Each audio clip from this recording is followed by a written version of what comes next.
This slideshow consists of two parts. In the first part, I summarize a study by Arthur Appleby and Judith Langer about the kinds of writing instruction they have observed in middle and secondary schools. Just a quick comment. Their study occurred before implementation of the Common Core state standards.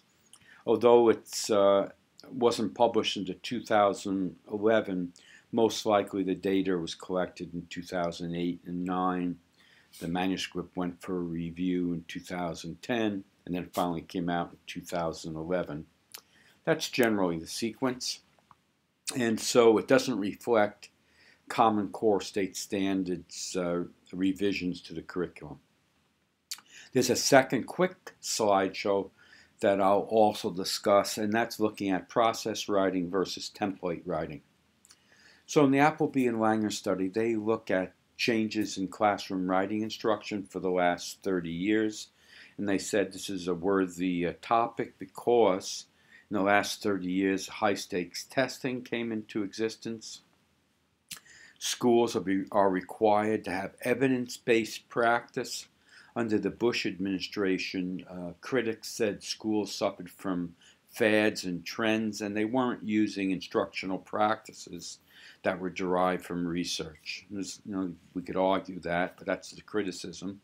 And then thirdly, the new technologies are having great influence on how we compose in everyday life. So in this study, they looked at 260 classrooms in 20 middle and secondary schools in 5 states, and you can see the other data there. They also interviewed teachers and students.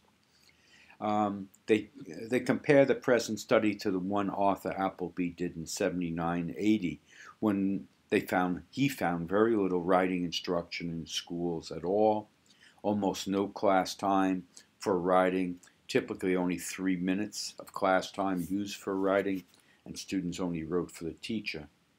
The results of the current study, you can see 1 page or less is the dark column. That English, they seem to English students wrote more, but it was still only a page or less in length. And then social studies came next, then science, and then math. So even in English class, students are only writing 1.6 pages a week. They're writing 2.1 pages per week in all the subject areas combined. Almost no writing more than 3 pages in length. Right?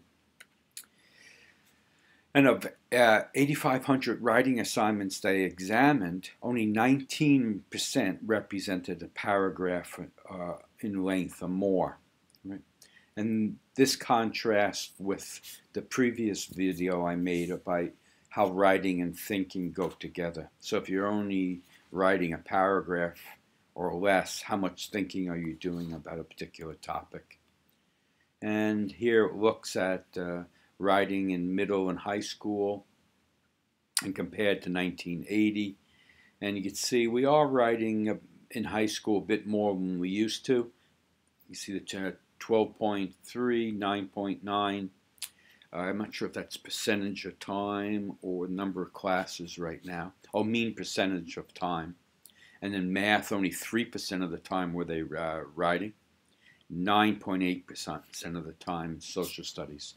The point of this slide, the details might be lost in my explanation, that students are doing very little writing. Students might be writing more frequently, but still very short pieces. Writing is not used to think through issues. And this is a real important point because the Common Core reacts to this and says that we need to teach students to write from sources, compose arguments, and write persuasively. You can't do that in a paragraph. You have to write essays. And I think these are kind of self-explanatory. So on balance, teachers' responses suggest the high-stakes tests are having very direct and limited effect on classroom teaching. given the dearth of writing, this creates a powerful momentum away from the teaching of writing. But I think the Common Core is changing that. I think the Common Core is requiring extended essays. And here you can see in this slide they compared writing in different subject areas. English students were composing more. Next was social studies, 9.8 in high school, then science, and then math. And so then they conclude their study by saying the Common Core emphasized the appropriate use of technology beginning in elementary grades, and the National Association had progress to begin assessing students' writing with word processing. And there's been very little change in writing instruction up to the Common Core implementation. So it would be very interesting to see how writing instruction is changing now in schools. And they say the Common Core may offer us the opportunity to rethink how writing is taught in schools.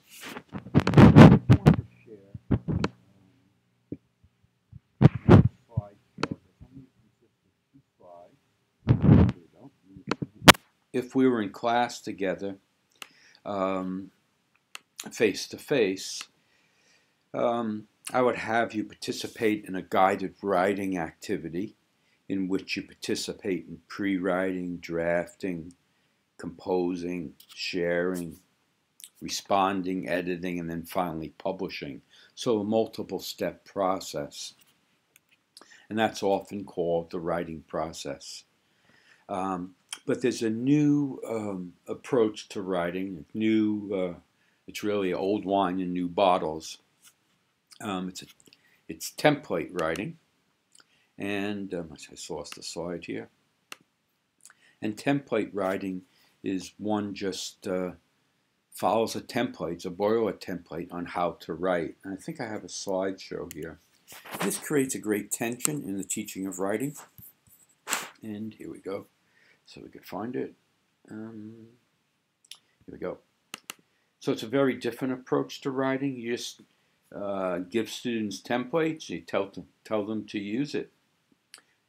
So you see if their students have to write a summary, what does the author probably want me to remember? What are the most important points? My own words, my ideas are.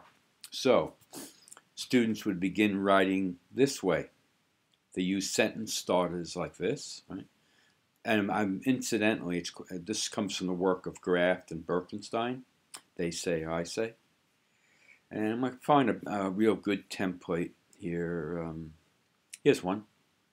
I always believe that, and at one time I used to think, but now I believe that. See, I'm going to get a full paragraph template. Here it is. Argument and counter-argument. So you teach students this strategy in discussions of X. One controversial issue has been. On the other hand, blank argues. On the other hand, contends my own view. See? And so in conclusion, and that's template writing. It's very controversial, at least among ELA teachers. The authors argue that if you explicitly teach students how to write in particular forms, that you're going to short circuit the instructional time to learn it, and still students will learn it because they have to practice these forms, and they'll succeed basically on state exams. I might have overstated that, but they are in terms of exams. But they argue that rather than teaching writing process that takes so long with drafts and everything, just get right down to it and teach students how to compose with a template, and then with successive practice with these templates, they will internalize them and adjust them to fit their own writer's voice. So you should know that that there's a tension between writing process and template model writing, and that you'll have to decide how you want to teach writing in your classrooms. And so those are the polar extremes of the writing debate.